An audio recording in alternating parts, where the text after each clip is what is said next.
Mesdames et messieurs, bonjour. Bienvenue à TVK en français. Tout d'abord, l'actualité nationale. Un événement qui marque cette semaine est la visite au Cambodge du président de l'Assemblée nationale de la Hongrie, au cours de laquelle les deux parties ont affirmé le renforcement de leur coopération dans les domaines législatifs, économiques et d'investissement.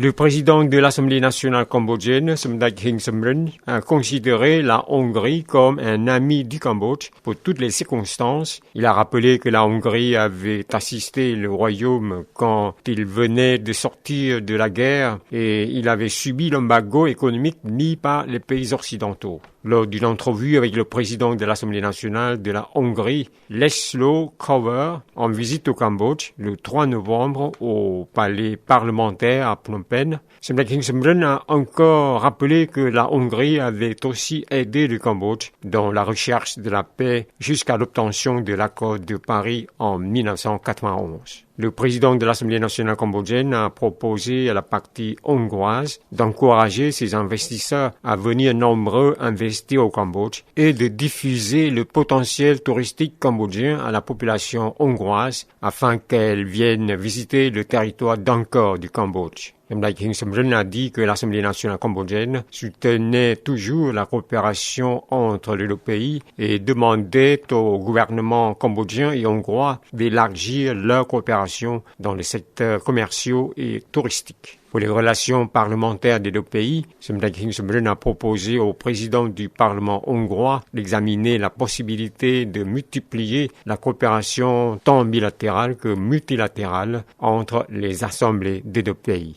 Pour sa part, le président du Parlement hongrois, László Kövér, a dit qu'étant un ami de la Hongrie et grâce à ses potentiels, le Cambodge devenait un objectif économique de son pays. Il a poursuivi que pour promouvoir l'investissement Cambodge-Hongrie, en ce mois de novembre, le ministre des Affaires étrangères de la Hongrie effectuera une visite au Cambodge, lors de laquelle beaucoup de choses seront discutées par des officiels spécialistes des deux pays pour augmenter leur volume commercial et leurs investissements. Il a dit que l'association d'investissement Hongrie-Cambodge pourrait aussi être fondée à Phnom Penh. Le président du Parlement hongrois a encore affirmé l'aide en bourse d'études en Hongrie à accorder aux étudiants cambodgiens. Le président de l'Assemblée nationale de la Hongrie effectue une visite officielle et d'amitié du 3 au 4 novembre à Phnom Penh et du 6 au 8 novembre à Siem Reap du Cambodge.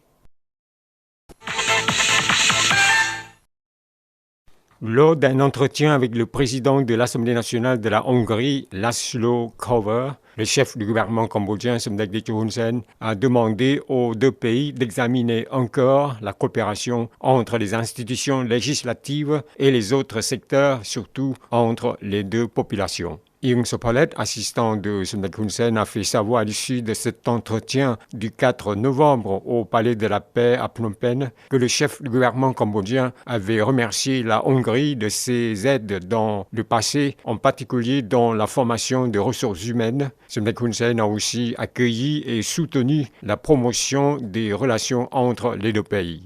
Selon l'assistant, le président du Parlement hongrois a effectué sa première visite au Cambodge. Il a félicité le progrès de ce pays. Il a dit que sa visite était d'impulser la coopération entre les deux pays sur la base de leurs relations existantes.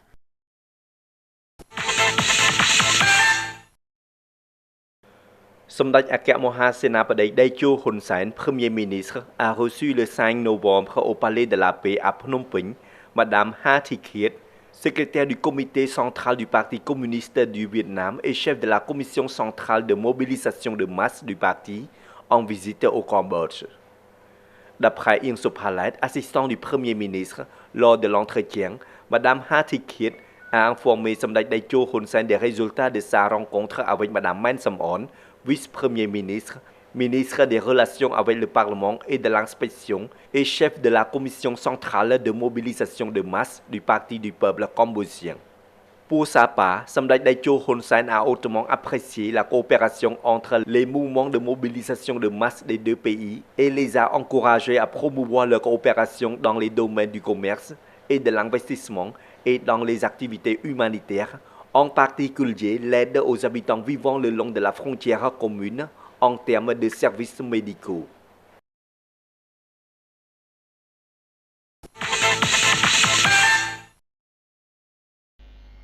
Lors de la réunion du cabinet des ministres vendredi dernier à Phnom Penh, សម្ដេចអគ្គមហាសេនាបតីតេជោ Hun Sen, Premier ministre du Cambodge, a affirmé que selon la demande de la société Sokha-Hotel, le gouvernement cambodgien a décidé de résilier le contrat sur la gestion de revenus des ventes de billets pour visiter le site d'Angkor aux visiteurs internationaux. Selon lui, le gouvernement a décidé de déléguer la responsabilité au ministère de l'économie et des finances en collaboration avec les ministères et les institutions concernées pour créer le règlement abouti à la création et le lancement d'une entreprise publique qui sera dirigée par un conseil de directeurs pour gérer le travail. សម្ដេចតេជោ a ajouté que cette entreprise publique débutera son processus de gestion à partir du janvier 2016. À partir de cette date, tous les employés de la société qui a servi dans la collecte des recettes pourront continuer son travail dans l'entreprise publique. Cette semaine, Samdech Hun Sen a indiqué une fois de plus que l'annulation de la fête des eaux était due à un niveau très bas de l'eau du Tonlé Sap. Le chef du gouvernement cambodgien, Samdech Techo Hun Sen, a indiqué une fois de plus que l'annulation de la fête des eaux, qui doit avoir lieu les 24, 25 et 26 novembre devant le palais royal de Phnom Penh, était due à un niveau très bas de l'eau de Tonlé Sap. Cette indication a été faite le 5 novembre lors de la mise en service officielle du système de la prévention de l'inondation et de conduite d'égout dans la capitale Phnom Penh, troisième phase. Cette indication s'est faite en réponse à l'opposition et à des analystes disant que l'annulation de la fête aurait été due à une raison politique, au fait que le gouvernement aurait eu peur de la manifestation contre qui serait faite par l'opposition. À la cérémonie de la mise en service, le chef du gouvernement cambodgien a répété que l'annulation de la fête des eaux était due au niveau très bas de l'eau de fleuve, moins de 5 mètres, et non à une raison politique. Samdech Techo Hun Sen a demandé aux analystes de bien le comprendre. Ne soyez pas insolents, les analystes ont droit de commenter, mais il faut avoir la dignité et la responsabilité, a averti le chef du gouvernement, ajoutant que c'était un commentaire méprisant, inacceptable. Samdech Hun Sen a donné cette leçon. Souvenez-vous bien, étant le gouvernement, il a plus de supporters que l'opposition. Si l'opposition fait une manifestation contre, les supporters du gouvernement ont aussi le droit de la faire. Le chef du gouvernement cambodgien a appelé toute la population à venir visiter et s'amuser dans la capitale Phnom Penh pendant cette fête annuelle et très populaire. Malgré l'absence des courses de pirogues à cet événement, beaucoup d'autres divertissements, dont des concerts, seront organisés durant ces 3 jours fériés. À noter que le système de prévention de l'inondation et de conduite d'égout dans la capitale Phnom Penh était un projet financé par le Japon. Cette semaine, le ministère de la fonction publique a tenu un séminaire sur le plan stratégique budgétaire, le budget programmé et l'unité budgétaire. Un séminaire sur le plan stratégique budgétaire, le budget programmé et l'unité budgétaire a été tenu le 3 novembre à Phnom Penh. Le ministre de la fonction publique, Pik Buntin, a dit au séminaire que le programme de réforme de la gestion financière publique avait pour but de développer le système de cette gestion financière publique du Cambodge afin qu'elle parvienne à un niveau de standard international en 2025. Il a fait savoir que ce programme devait être appliqué en 4 étapes et que c'était 1. Renforcer la confiance du budget, 2. Renforcer la comptabilité financière, 3. Associer le budget à la politique et 4. Multiplier la comptabilité des réalisations. Le ministre Pek Bun-Then a poursuivi que la vision de fin 2004 à 2025 de l'application du programme de réforme de la gestion financière publique était un long chemin par lequel nous devons passer avec souplesse, prudence, sérieux et haute responsabilité. Quoi qu'il en soit, le gouvernement royal, tout comme les ministères et institutions, ont suivi ce chemin avec succès et jusqu'à présent, ils sont déjà à mi-chemin, c'est-à-dire avoir réalisé les premières et deuxièmes étapes du renforcement de la confiance du budget et de la comptabilité financière publique réalisée cette année 2015, a dit le ministre. Il a poursuivi. La réalisation de ces 2 étapes nous a montré les acquis que le gouvernement royal, dirigé par Somdetch Hun Sen, a donné au pays, que sont la suppression des dettes bloquées, ce qui donne la possibilité au gouvernement de payer à temps, dans 2 mois, les salaires et les allocations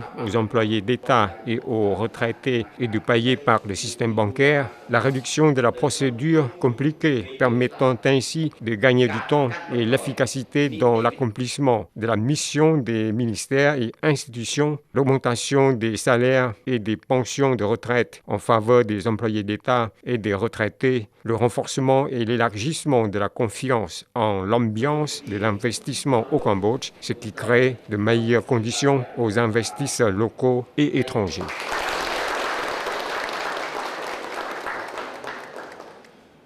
La deuxième édition du programme de perfectionnement du leadership de la femme s'est organisée à Phnom Penh. La deuxième édition du programme de perfectionnement de leadership de la femme en Asie a été organisée le 2 novembre à Phnom Penh. Ce programme visait à aider la femme étant haute officielle gouvernementale à développer son potentiel afin qu'elle devienne dirigeante dans l'avenir. Sonomi Tanake, spécialiste en égalité de sexe équitable du département de développement durable et de changement climatique de la BAD, Banque asiatique du développement, a dit que ce programme d'amélioration de leadership pour la femme cherchera la cause d'un tout petit nombre de la femme qui a le rôle de faire une décision dans le secteur de l'administration publique en Asie et au Pacifique et qui fournira des instruments et idées pour les aider à surmonter des difficultés pour devenir leader. Sonomi Tanake a poursuivi que cet événement comprendra l'enseignement de la façon de construire sa propre confiance, la formation à la communication avec les médias, le partage d'expériences, la création de réseaux et de l'alliance de travail.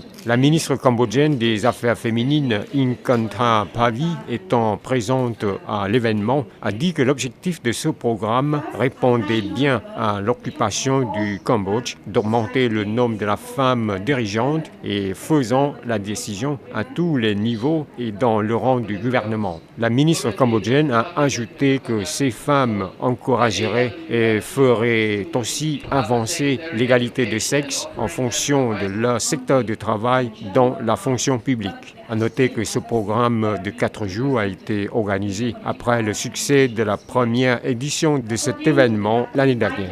25 femmes participant à ce programme sont hautes officielles gouvernementales venant pour la plupart des ministères des Finances, du Plan et des infrastructures de 16 pays de l'Asie-Pacifique. Le 5 novembre, l'institution de l'audit suprême des 10 pays de l'ASEAN, ASEAN-C, s'est réunie à Phnom Penh. Le Cambodge a été nommé le président de l'ASEAN-C 2015-2017. L'institution de l'audit suprême des 10 pays de l'ASEAN, ASEAN-C, s'est réunie le 5 novembre à Phnom Penh. L'auditrice générale de l'autorité de l'audit national du Cambodge, Som Kim-soo, a indiqué à l'ouverture de la réunion que ce troisième sommet de l'ASEAN-SAI était très important en raison du succès pendant 4 ans du fonctionnement de cette communauté. Ce troisième sommet de l'ASEAN-SAI a pu réaliser ses travaux comme suit: faire le bilan des activités de cette institution dirigée par Brunei étant le président de 2013 à 2015, nommer le nouveau président de l'ASEAN-SAI, adopter son plan d'action pour les 2 prochaines années, 2015 et 2017, examiner la proposition du secrétaire général de l'ASEAN de permettre à la communauté de l'institution de l'audit suprême de l'ASEAN d'être auditeur extérieur du budget, revenus et dépenses de la communauté de l'ASEAN et de renforcer la coopération mutuelle. À noter que Mme Som Kim-soo, auditrice générale de l'autorité de l'audit national du Cambodge, a été nommée par la réunion la présidente de l'ASEAN-SAI. À noter aussi que l'Indonésie était le président de l'ASEAN-SAI du premier mandat 2011-2013. Un autre événement marquant cette semaine est le départ de unités de casques bleus cambodgiens pour participer à la mission pour le maintien de la paix de l'ONU en République centrafricaine et au Liban.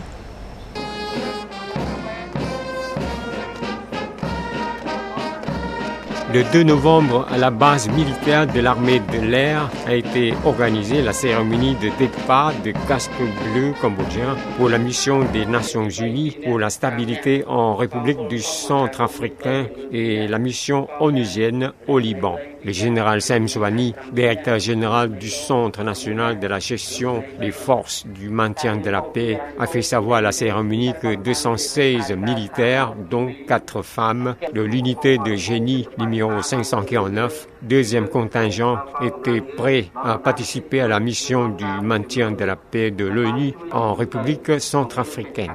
Pour l'unité de génie numéro 936, le général Sam Sowani a appris qu'elle a un effectif de 184 personnes, dont 8 femmes, et qu'elle est prête à accomplir sa mission onusienne au Liban et que c'était le 6e contingent qui partira prendre la relève de son prédécesseur. À la cérémonie, Claire Van de Varen, coordinatrice de l'ONU au Cambodge, a dit apprécier hautement au nom des Nations Unies le Cambodge d'être devenu un pays qui envoie les forces et groupes de spécialistes participer à l'opération du maintien de la paix de l'ONU à titre humanitaire dans des pays comme Soudan, Soudan du Sud, République du Centrafricain, Tchad, Chypre, Syrie, Liban, Mali, a-t-elle cité. Madame Claire Van de Varen a poursuivi que les activités des casques bleus cambodgiens étaient une démonstration de la ferme détermination du gouvernement royal du Cambodge à accorder son soutien à l'opération du maintien de la paix de l'ONU visant à régler les conflits compliqués et protéger les civils étant une tâche la plus importante.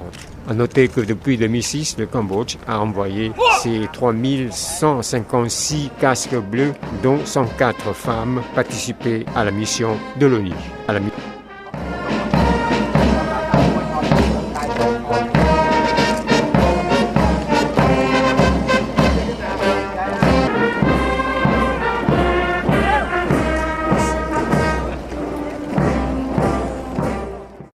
Mesdames, Messieurs, nous vous invitons un jour à découvrir la chute de Trio dans la province de Kampong Speu.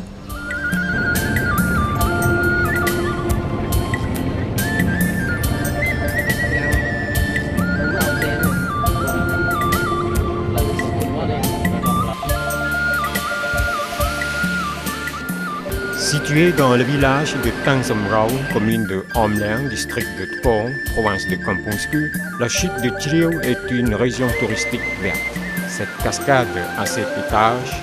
Le samedi et le dimanche, en moyenne, de 150 à 200 visiteurs, dont des étrangers, viennent découvrir cet endroit. Actuellement, cette région touristique fait l'objet d'une attention particulière des autorités provinciales et de district et d'autres services concernés pour aménager ce site en une région touristique verte, attrayante, permettant ensuite aux habitants locaux de venir le visiter. Ceux-ci constitueront un objectif de faire connaître la région aux autres visiteurs. Cette région touristique verte dispose de cascades différemment attrayantes, à certains endroits, la chute peut mesurer jusqu'à des centaines de mètres. Actuellement, la chute de Chilio est intéressée par des visiteurs cambodgiens et étrangers qui venaient très nombreux la visiter, ce qui permet à cette région d'acquérir les recettes importantes des touristes, surtout aux habitants de ce site, de travailler pour nourrir assez bien leur vie à part de travail champêtre. Récemment, le secrétaire d'État du ministère de l'Industrie et de l'Artisanat, Paul Sovanrit, accompagné d'officiels et de jeunes du ministère de l'Information, ont visité la chute de Chilio.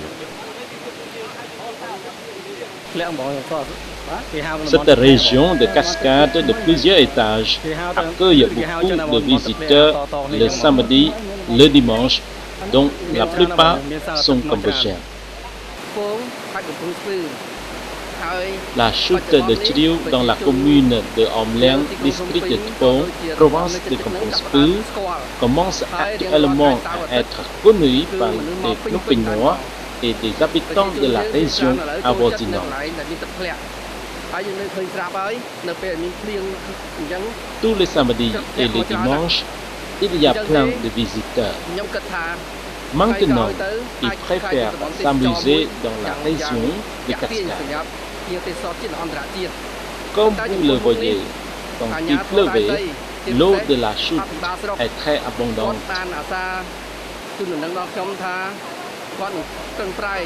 Je pense que dans l'avenir, cette région deviendra un site touristique qui pourra attirer les visiteurs nationaux et internationaux à venir la visiter. Et cette région est nouvelle, venant d'être découverte. Le pouvoir local a aussi proposé au ministère du Tourisme de développer ce site.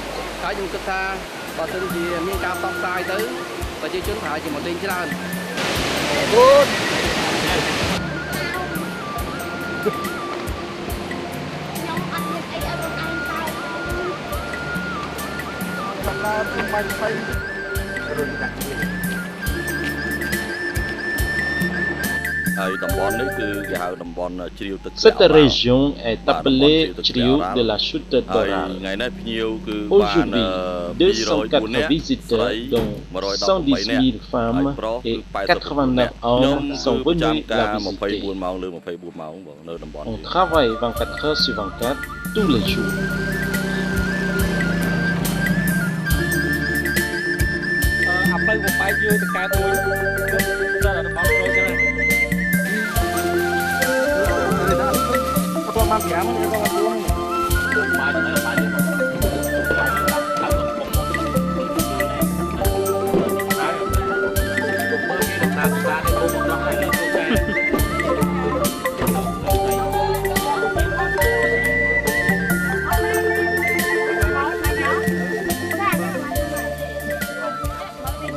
C'est la fin de ce journal. Merci de l'avoir suivi. Au revoir.